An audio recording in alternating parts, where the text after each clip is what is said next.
Madam ನಾವು ಈ ಶುಭಾರಂಭ home industry start ಮಾಡ್ಬೇಕು ಬಹಳ ಅಂದ್ರೆ ಅದನ್ನ ಹೇಳಲಿಕ್ಕೆ ಆಗಲ್ಲ, ನುಂಗ್ಲಿಕ್ಕೆ ಆಗಲ್ಲ. ಆ ರೀತಿ ಪರಿಸ್ಥಿತಿಯಲ್ಲಿ ಅದನ್ನ ಯಾಕಂದ್ರೆ ಹೆಲ್ತ್ ಇಶ್ಯೂ, ಈಗ ಹೊರಗಡೆ ಹೋಗೋಂಗಿಲ್ಲ. ಯಾಕಂದ್ರೆ ಇದಕ್ಕಿಂತ ಮೊದಲು ನಮ್ದೇ ಒಂದು ಶುಭಾರಂಭ ಹೋಮ್ ಗ್ರಾಮೀಣ ಅಭಿವೃದ್ಧಿ ಅಂತ ಹೇಳಿ ಒಂದು NGO ಇತ್ತು. ಆ NGO ಮುಖಾಂತರ ಇಡೀ ಕರ್ನಾಟಕನೇ ಒಂದೊಂದು ಮೂಲೆಯಲ್ಲಿ ಬೀಳ್ದಂಗೆಲ್ಲ ಪ್ರತಿಯೊಂದು ಕಡೆಗೆ ನಾವು ಸೋಷಿಯಲ್ ವರ್ಕ್ ಅನ್ನ ಮಾಡ್ಕೊಂತ ಬಂದ್ವಿ. ಅದಾದ್ಮೇಲೆ ನನಗೆ ಮೇಜರ್ ಆಪರೇಷನ್ ಆಯ್ತು ಲಾಕ್ಡೌನ್ಗಿಂತ ಮೊದಲು ಬಿಫೋರ್ ಒಂದ್ ವಾರ ನಾನು ಯಾಕೆ ಆಸ್ಪತ್ರೆಯಿಂದ ಹೊರಗಡೆ ಬಂದು ಮೂರು ದಿನ ಇಲ್ಲ ನಾಲ್ಕು ದಿನಕ್ಕೆ ಅದಕ್ಕೆ ಲಾಕ್ಡೌನ್ ಕ್ಲೋಸಿಂಗ್.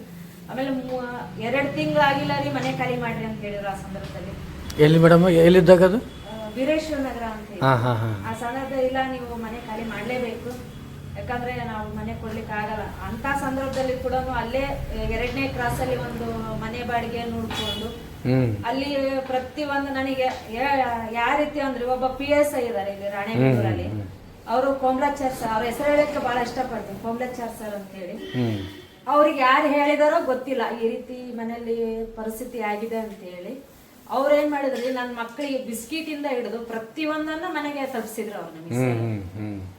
ಅದಾದ್ಮೇಲೆ ಒಂದಿನ ಕೊಡ್ತಾರೆ, 2 ದಿನ ಕೊಡ್ತಾರೆ, ಇನ್ನೊಂದು ಇದು ಮಾಡ್ಲಿಕ್ಕೆ ಆಗಲ್ಲ. ರಿಲೇಟಿವ್ ಆದ್ರೂ ಒಂದಿನ ಕೊಡ್ಬೋದು, ಇಲ್ಲ 2 ದಿನ ಕೊಡ್ಬೋದು. 3ನೇ ದಿನಕ್ಕೆಲ್ಲ ಏನ್ ಹೇಳ್ತಾರೆ ಅಂತಂದ್ರೆ ನಿಮ್ದಿಷ್ಟೇ, ಯಾಕಂದ್ರೆ ನೀವು ದುಡಿಲಿಕ್ಕೆ ಹೋಗಲ್ಲ, ಅದಕ್ಕೆ ಈ ರೀತಿ ಎಲ್ಲ ಆಗುತ್ತೆ ಅಂತ. ಅದಕ್ಕೆ ನಾವ್ ಯಾವ ರೀತಿ ಮಾಡೋದು, ಯಾಕಂದ್ರೆ ನಾನು ಒಂದ್ಸಲ ಇಲ್ಲ ಹೋಗಿ ಅಕೌಂಟಿಗೆ ಹೋಗಿ ಚೆಕ್ ಮಾಡ್ಸೋಣ ಅಂತ ಹೇಳಿ ಚೆಕ್ ಮಾಡಿಸಿದಾಗ 1500 ರೂಪಾಯಿ ನನ್ನ ಅಕೌಂಟ್ ಅಲ್ಲಿ ಜಮಾ ಆಗಿತ್ತು, ಯೂನಿಯನ್ ಬ್ಯಾಂಕ್. ಅದನ್ನ 1500 ರೂಪಾಯಿ ಬಿಡಿಸ್ಕೊಂಬ ಇವ್ರು ಏನಂದ್ರು ಇಲ್ಲ ಏನಾದ್ರು ರೇಷನ್ ತಗೊಂಡ್ಬರೋಣ. ಈಗ ರೇಷನ್ ತಂದ್ರೆ 1 ವಾರ ಆಗುತ್ತೆ, ನೆಕ್ಸ್ಟ್ ಡೇ ಅನ್ನೋದ್ರಾಗನೆ ಏನೂ ಇರಲ್ಲ. ಇಲ್ಲ ನಾವ್ ಇದ್ರಲ್ಲಿ ಏನಾದ್ರೂ ಸಾಮಗ್ರಿ ತಂದು ಸ್ಟಾರ್ಟ್ ಮಾಡ್ಕೊಳ್ಳೋಣ ಅಂತ ಹೇಳಿ ಪ್ರತಿಯೊಂದನ್ನು ಚಕ್ಲಿಯಿಂದ ಹಿಡಿದು ಪ್ರತಿಯೊಂದನ್ನು ಮಸಾಲ ಐಟಮ್ ಅದನ್ನು ಸ್ಟಾರ್ಟ್ ಮಾಡ್ಕೊಂಡು ನಮ್ಮ ಅಕ್ಕ ನನಗಿಂತ ದೊಡ್ಡವಳು ಅವ್ರ ಮೇಲೆ ಯಜಮಾನ್ರನ್ನ ಕರೆಸ್ಕೊಂಡು, ಅವ್ರ ಕೈಗುಣ ಬಹಳ ಚೆನ್ನಾಗಿದ್ದಾರೆ, ಅವ್ರನ್ನೇ ಕರೆಸಿ ಆ ಸಂದರ್ಭದಲ್ಲಿ ಪೂಜೆ ಮಾಡಿ 1500 ರೂಪಾಯಿ ಬಂಡವಾಳ, ಅದರಲ್ಲಿ 3,500 ರೂಪಾಯಿ ವ್ಯಾಪಾರ ಮಾಡಿದ್ರು. ಅಲ್ಲಿಗೆ ನನಗೆ ಲಾಭ ಸಿಕ್ಕಿದ್ದು ಎಷ್ಟು ಅಂದ್ರೆ 1500 ಅಂದ್ರೆ 2,500 ರೂಪಾಯಿ ಲಾಭ ಸಿಕ್ಕಿತ್ತು. 2,500 ಲಾಭ ಅದನ್ನು ತಗೊಂಡ್ರಿ. ನಾ ಏನ್ ಮಾಡಿದೆ ಅದನ್ನ ಮತ್ತೆ ಬಂಡವಾಳ ಅಂತ ಹೇಳಿ ಆ ರೀತಿ ಎಲ್ಲ ಮಾಡ್ಕೊಂತ ಬಂದು ಇವತ್ತಿಗೆ ಇಲ್ಲಿವರೆಗಿನೂ ತಲುಪ್ಸ ಅಂತ ವ್ಯವಸ್ಥೆ ಮಾಡಿದೆ. ಇಷ್ಟು ಜನರಿಗೆ ಹೆಣ್ಮಕ್ಳಿಗೆ ನಾನು 6 ಜನರು ಕೊಟ್ಟಿನಂದ್ರೆ ಅದು ನನ್ಗೆ ಬಹಳ ಖುಷಿ ಆಗುತ್ತೆ. ಅದಕ್ಕಿಂತ ಹೆಚ್ಚಿನಂತೂ ಏನು ಹೇಳಕ್ಕಾಗಲ್ಲ. ಯಾಕಂದ್ರೆ ಒಂದು ಗಂಡು ಒಂದು ಹೆಣ್ಣು, ಗಂಡ ಹೆಂಡತಿ ಅಂತಂದ್ರೆ ಆ ಬಾಂಧವ್ಯ ಹೆಂಗಿರ್ಬೇಕಂದ್ರೆ ಈ ಕಡೆ ಫ್ರೆಂಡ್ ಆಗಿರ್ಬೇಕು, ಈ ಕಡೆ ಗಂಡ ಹೆಂಡತಿನ ಅನ್ಸ್ಕೊಂಡ್ರೆ ಅಣ್ಣ ತಮ್ಮ ಅಪ್ಪ ಆ ರೀತಿ ಬಾಂಧವ್ಯ ಇದ್ದಾಗ ಮಾತ್ರ ನಾವ್ ಏನಾದ್ರೂ ಯಶಸ್ವಿ ಮಾಡ್ಲಿಕ್ಕೆ ಕಾರಣ ಆಗುತ್ತೆ. ಇಲ್ಲ ಅಂದ್ರೆ ಅದು ಯಾವುದೇ ಕಾರಣಕ್ಕೂ ಸಾಧ್ಯ. ಎಷ್ಟೋ ಜನ ಎಷ್ಟೋ ಕೀಳಾಗಿ ನೋಡಿದ್ರು, ಎಲೆ ತೆಗಿತಾರ ಅನ್ಕೊಳ್ಳಿ. ಯಾಕಂದ್ರೆ ನಮಗೆ ಇವತ್ ನಾವ್ ಒಂದ್ ಎಲೆ ತೆಗಿತೀನಿ ಅಂತ ಅಂದಾಗ ಇವತ್ತಿಷ್ಟು ಜನರಿಗೆ ಕೆಲಸ ಕೊಡ್ಲಿಕ್ಕೆ ಸಾಧ್ಯ ಆಗುತ್ತೆ. ಇಲ್ಲ ಅಂದ್ರೆ ಅದು ಯಾವುದೇ ಕಾರಣಕ್ಕೂ ಸಾಧ್ಯ ಇಲ್ಲದ ಮಾತು ಅಂತ ಹೇಳಿ ನಾನು ಹೇಳಿಕ್ಕೆ ಅಭಿಪ್ರಾಯ ಬಹಳ ಇಷ್ಟಪಡ್ತೀನಿ. ಇವತ್ತು ನಮ್ಮ ಯಜಮಾನ್ರ ಬಗ್ಗೆ ಇದ್ರಲ್ಲಿ ಹೇಳ್ಬೇಕಂತಂದ್ರೆ ಎಲ್ಲಾರು ಅಂತಾರೆ ಗಂಡಿನಿಂದ ಹೆಣ್ಣಿರ್ತಾರೆ ಅಂತ ಹೇಳಿ, ಆದ್ರೆ ಅದ್ರಲ್ಲಿ ಸುಳ್ಳು ನನ್ನಿಂದ ಅವ್ರಿದ್ದಾರೆ. ಇದನ್ನ ಹೇಳಲಿಕ್ಕೆ ಇಷ್ಟ. ಯಾಕಂದ್ರೆ ಎಷ್ಟು ಜನ ಇನ್ನೂ ಹೆಚ್ಚಿನದಾಗಿ ಜನರಿಗೆ ನಾನು ಕೆಲಸ ಕೊಡ್ಬೇಕು ಅನ್ನೋದೈತ್ರಿ. ಯಾಕಂದ್ರೆ ಅವ್ರಿಗೆ ಇರೋಂತ ಈಗ ಹೊರಗಡೆ ನಾನು ನೋಡ್ತೀನಿ, ಎಷ್ಟೋ ಜನರು ಅಂಗಡಿಯಲ್ಲಿ ಹೋಗ್ತೀವಿ, ಪ್ರತಿಯೊಂದು ಒಂದು PP ಕವರ್ ಇಂದ ಹಿಡಿದು ಒಂದು ಕಂಟೈನರ್ ಇಂದ ಒಂದೊಂದು ಅಂಗಡಿಯಲ್ಲಿ ಹೋದ್ರೆ ಅವರು ವರ್ಕರ್ಸ್ ಮೇಲೆ ದಬ್ಬಳಕೆ ಮಾಡೋದ್ ನೋಡಿ. ಯಾಕಂದ್ರೆ ಅವ್ರು ಅಲ್ಲಿ ಏನೂ ಇಲ್ಲ ಅಂತ ಬಂದಿರಲ್ಲ. ಯಾಕಂದ್ರೆ ಮನೆಯಲ್ಲಿ ಇರೋಂತ ಪರಿಸ್ಥಿತಿ, ಆಸ್ತಿ ಇರುತ್ತೆ, ಮನೆ ಇರುತ್ತೆ, ಎಲ್ಲ ಇರುತ್ತೆ.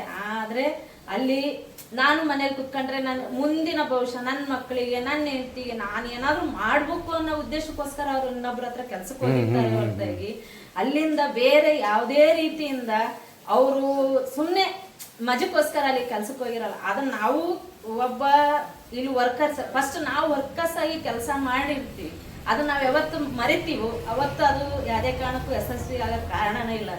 ಈಗ ನೋಡ್ರಿ ನಾವು ಪ್ರತಿಯೊಂದನು, ಈಗ ನಾನು ಒಬ್ಬರ ಕೆಲಸ ತಗೊಂಡಿನ ಅಂದಾಗ ಇವತ್ತು 9:30 ಬಂದಿರ್ತಾರೆ, ನಾನು ರಾತ್ರಿ 8 ಗಂಟೆ ತನಕ ನಾನು ವರ್ಕಿಂಗ್ ಇರುತ್ತೆ.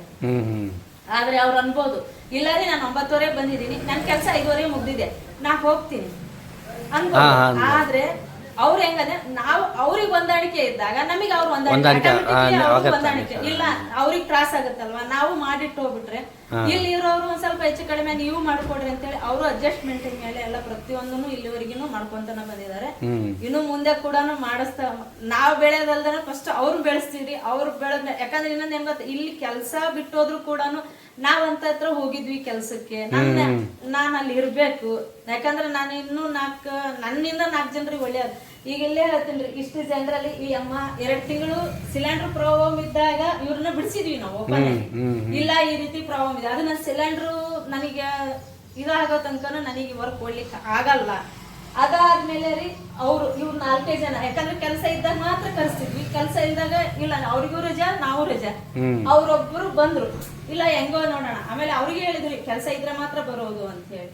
ಈಗ ರೀಸೆಂಟ್ ಆಗಿ ಈಗ 10 ರಿಂದ 12 ದಿನ ಆಯ್ತ್ರಿ ಅವ್ರ ಕೆಲ್ಸಕ್ಕೆ ರಿಟರ್ನ್. ಅವ್ರು ಯಾಕಂದ್ರೆ ಅವ್ರ ವರ್ಕ್ ಅವ್ರದ್ದು ಇದನ್ನು ನಾವು ನೋಡ್ತೀವಿ ಪ್ರತಿಯೊಂದು. ಯಾಕಂದ್ರೆ ಇಲ್ಲಿ ಏನ್ ಅಡ್ಜಸ್ಟ್ಮೆಂಟ್ ಮಾಡ್ಕೊಂಡು ವರ್ಕ್ ಮಾಡ್ಕೊಂಡು ಹೋಗ್ಬೇಕು. ಇದು ಹೆಂಗಿರುತ್ತಂದ್ರೆ ಇದು ನಮ್ದೇ ಅಂತ ಮಾಡಿದಾಗ ಮಾತ್ರ ವರ್ಕ್ ಆಗುತ್ತೆ, ಇಲ್ಲ ಅಂದ್ರೆ ವರ್ಕ್ ಮಾಡ್ಲಿಕ್ಕಂತೂ ಸಾಧ್ಯನೇ ಇಲ್ಲ. ಯಾಕಂದ್ರೆ ನಾವು ಒಬ್ರು ಓನರ್ ಆಗಕ್ಕಿಂತ ಫಸ್ಟ್ ನಾವು ಕೆಲಸಗಾರರಾಗಿ ಅಂತ ಹೇಳಿ ಕೆಲಸ ಮಾಡಿದಾಗ ಮಾತ್ರ ಯಶಸ್ವಿ ಆಗ್ಲಿಕ್ಕೆ ಸಾಧ್ಯ. ಮೇಡಮ್ ಅವ್ರೆ, ನೀವು ನಿಮ್ಮ ಕುಟುಂಬನೂ ನೋಡ್ಕೋಬೇಕು. ಯಾಕಂದ್ರೆ ನೀವು 2 ಮಕ್ಕಳ ತಾಯಿ, ಆ ಸಂಸಾರನೂ ನೋಡ್ಬೇಕು ಮತ್ತು ಈ ಉದ್ಯಮದ ಕೆಲಸಗಳನ್ನು ನಿಭಾಯಿಸ್ಬೇಕು. ಯಾವ ಥರ ನಿಭಾಯಿಸ್ತೀರಂತ ಇದರಲ್ಲಿ ಹೇಳ್ಬೇಕಂದ್ರಿ, ಈಗ ನಾವು ಮನೆಯಲ್ಲೇ ಆಗಿರ್ಲಿ, ಈಗ ಮಕ್ಕಳದೇ ಆಗಿರ್ಲಿ, ಈಗ ಗಂಡ ಅತ್ತೆ ಮಕ್ಕಳು ನಾವು ಯಾಕಂದ್ರೆ ನನ್ನ ಹೆಲ್ತ್ ನೋಡ್ಕೊಂಡು ಈ ರೀತಿ ಎಲ್ಲಾ ನೋಡ್ಕೊಂಡು ಹೋಗ್ಬೇಕಂದ್ರೆ ಗಂಡನ್ ಸಪೋರ್ಟ್ ಇರ್ಬೇಕು, ಮಕ್ಕಳ ಸಪೋರ್ಟ್ ಇರ್ಬೇಕ್ರಿ, ಅತ್ತೆ ಸಪೋರ್ಟ್ ಇರ್ಬೇಕು. ಆ ರೀತಿ ಇದ್ದಾಗ ಮಾತ್ರ ನಾವು ಇದನ್ನ ಯಶಸ್ವಿಯಾಗಿ ಸಾಧಿಸ್ಬೇಕು. ಯಾಕಂದ್ರೆ ನಾನು ಹೇಳಲಿಕ್ಕೆ ಇಷ್ಟಪಡ, ನನ್ನ ದೊಡ್ಡ ಮಗಳ್ರಿ, ಮಗಳು ಅಂತ ಹೇಳಕ್ಕಿಂತ ನನ್ನ ತಾಯಿ ಅಂತ ಹೇಳಕ್ ನನ್ ಇಷ್ಟ. ಏನು ಓದ್ತಾ ಇದ್ದಾರೆ ಮೇಡಮ್ ಮಕ್ಕಳು? ಅವಳು 8ನೇ ಕ್ಲಾಸ್ ಓದ್ತಾ ಇದ್ದಾರೆ. ದಿನಚರ್ಯ ಹೆಂಗಿರುತ್ತೆ ಮೇಡಮ್ ನೀವು? ಯಾಕಂದ್ರೆ ಗೃಹಿಣಿ ಆಗಿ ಮತ್ತೆ ಅದನ್ನೂ ನಿಭಾಯಿಸ್ಬೇಕು, ಮತ್ತೆ ಉದ್ಯಮದಾರಾಗಿ ಇದನ್ನು ನಿಭಾಯಿಸ್ಬೇಕು. ಯಾವ ಥರ ಇರುತ್ತೆ ಅಂತ? ಯಾಕಂದ್ರೆ ಯಜಮಾನ್ರ ಸಪೋರ್ಟ್ ಇಂದ ಜಾಸ್ತಿ.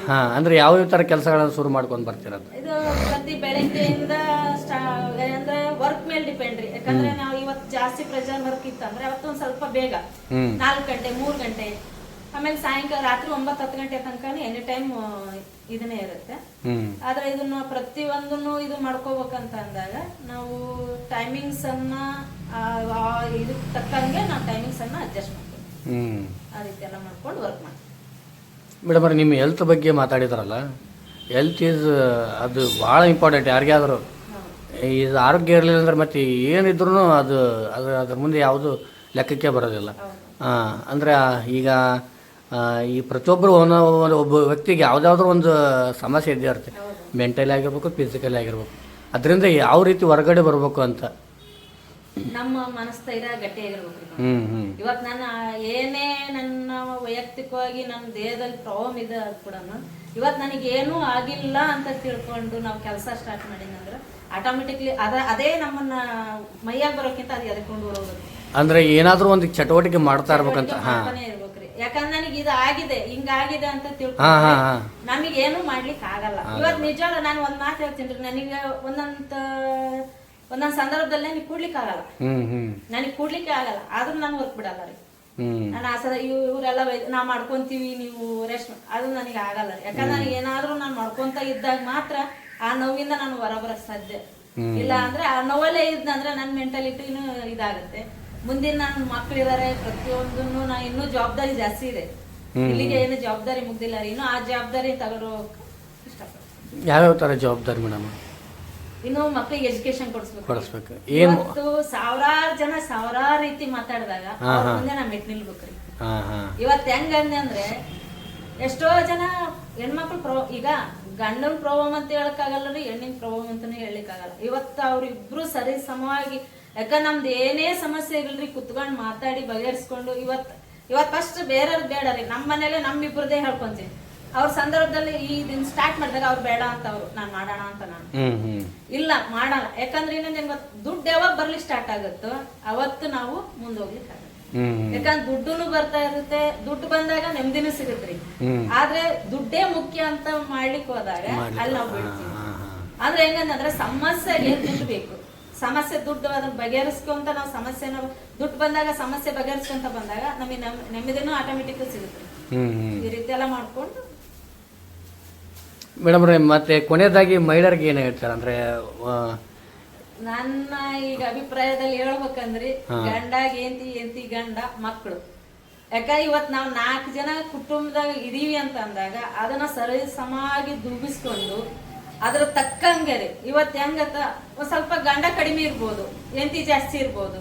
ಈಗ ಹೇಳ್ತಾರೆ ಒಬ್ರು ಬಜಾರ್ ಒಬ್ರು ಸೈಲೆಂಟ್.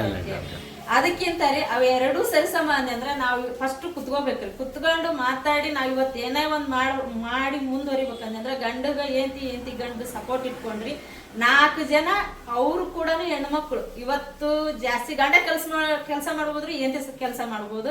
ಆದ್ರೆ ಒಂದೇ ಮಾತು, 2 ಕೈ ಸೇರಿಸಿ ಚಪ್ಪಾಳೆ ಹೊಡೆದಾಗ ಮಾತ್ರ ಚಪ್ಪಾಳೆ ಆಗಕ್ ಸಾಧ್ಯ. ಇವತ್ತು ಒಂದೇ ಕೈಲಿ ನಾವು ಚಪ್ಪಾಳೆ ಹೊಡಿತೀವಿ ಅಂದ್ರೆ ಅದು ಸಾಧ್ಯ ಇರೋದ್ ಮಾತ್ರ. ಆದ್ರ ಇವತ್ತು ನಾವ್ ಹೆಣ್ಮಕ್ಳಿಗೆ ಹೇಳ್ಬೇಕಂದ್ರೆ ಗಂಡಗೆ ಹೆಂಗಿರ್ಬೇಕು ಹೆಂಗಿರ್ಬೇಕ್ರಿ, ಏಂತಿ ಗಂಡ ಹೆಂಗಿರ್ಬೇಕು ಹಂಗಿರ್ಬೇಕು. ಅವ್ರಿಬ್ರು ಸೇರ್ಕೊಂಡು ಇದು ಮಾಡಿದಾಗ ಹೆಣ್ಮಕ್ಳಿಗೂ ಒಂದು ಯಶಸ್ವಿ ಸಿಗುತ್ತೆ, ಗಂಡು ಮಕ್ಳಿಗೂ ಒಂದು ಯಶಸ್ವಿ ಸಿಗುತ್ತೆ. ಮೇಡಮ್ ಅವ್ರು ಮಾತಾಡ್ಬೇಕಾದ್ರೆ ಒಂದು ಮಾತು ಹೇಳಿದ್ರಿ, 1000 ಜನ 1000 ಮಾತಾಡಿದ್ರು ಅಂಥವ್ರ ಮುಂದೆ ನಾನು ಮೆಟ್ಟಿ ನಿಲ್ಬೇಕು ಅಂದ್ರೆ ಯಾವ ಥರ ಮಾತುಗಳು ಬಂತು ಅಂದ ಹೇಳ್ಲಿಕ್ಕೆ ಆಗಲ್ಲ ರೀ. ಯಾಕಂದ್ರೆ ಆ ಮಾತು ಅನಿಸ್ಕೊಂಡವ್ರ ಮನಸ್ಸಲ್ಲೇ ಇರ್ಬೇಕು ಹೊರತಾಗಿ ಅದನ್ನ ಬಾಯ್ಬಿಟ್ಟೆ ಇಂಥರ ಮಾತಾಡ್ತಾರೆ ಅಂತ ಹೇಳ್ಲಿಕ್ಕೆ ಆಗಲ್ಲ. ಅಂದ್ರೆ ನಿಮ್ಗೆ ಆದ ಅನುಭವ ಬೇರೆಯವ್ರಿಗೆ ಆಗಿರುತ್ತೆ, ಅಂದ್ರೆ ನಿಮ್ಗೆ ಅದರಿಂದ ಹೊರಗಡೆ ಬರೋದು ಹೆಂಗೆ ಅನ್ನೋದು ನಿಮ್ಗೆ ಗೊತ್ತಿರುತ್ತೆ, ಕೆಲವ್ರಿಗೆ ಗೊತ್ತಿರೋದಲ್ಲ.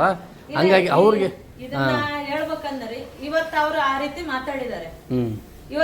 ಇವತ್ ನನಗೆ 10 ಜನ ಇಲ್ಲಿ ಮಾತಾಡಿದಾರೆ ಅಂದಾಗ ಅವರೇ ನನ್ ಕರಿಬೇಕು ಹೊರತಾಗಿ ನಾನು ಅವ್ರ ಹತ್ರ ಹೋಗ್ಬಾರ್ದು. ನನ್ ತೇರಿರಿ ಅವರು ಇವತ್ 1000 ಜನ 1000 ಮಾತಾಡ್ಲಿ, ಫಸ್ಟಿಗೆ ಒಂದ್ ಹೇಳ್ತಾರ್ರಿ, ಫಸ್ಟ್ ಕಲ್ಲಕ್ಕವ್ರು ಜಾಸ್ತಿ ರೀ, ಆಮೇಲೆ ಹುಗಳೋರು ಜಾಸ್ತಿ, ಆಮೇಲೆ ಅಲ್ಲಿ ಕೆಸರಿದೆ ಅಂತೇಳಿ ನಾವ್ ಅಲ್ಲಿ ಓಡಾಡ್ಲಿಕ್ಕಂತ ಆಗಲ್ಲ. ಅಲ್ಲಿ ಕೆಸರಿದ್ದ ಹತ್ರ ನಾವ್ ಹೋಗ್ಲೇಬೇಕಾದ್ರೆ ಇವತ್ ನಾವ್ ಅಲ್ಲಿ ಹೋದಾಗ ಮಾತ್ರ ನಮ್ ಬೆಲೆ ಗೊತ್ತಾಗದ್ರಿ. ಇವತ್ ನನಗೆ ಕೆಸರು ಸಿಡಿಬಹುದು, ಕೆಸರು ಸಿಡಿಲಿಕ್ಕೂ ಇಲ್ಲ. ಫಸ್ಟ್ ಅವಮಾನ ಆಮೇಲೆ ಸನ್ಮಾನ, ಈ ರೀತಿಯಿಂದ ಮಾಡ್ಕೊಡ್ತೀವಿ. ಮೇಡಮ್ ನೀವೇನೇನು ಅನ್ಕೊಂಡಿದಾರ ಜೀವನದಲ್ಲಿ ಅದೆಲ್ಲ ಯಶಸ್ವಿ ಆಗಲಿ ಅಂತ ನಾನು ಕೂಡ ನಮ್ಮ ವೀಕ್ಷಕರ ಪರವಾಗಿ ಹಾರೈಸ್ತೇನೆ ಅಂತೇಳಿ ಇಲ್ಲಿಗೆ ನಾನು ವಿಡಿಯೋ ಮುಗಿಸ್ತಾ ಇದ್ದೀನಿ. ಹಾಂ.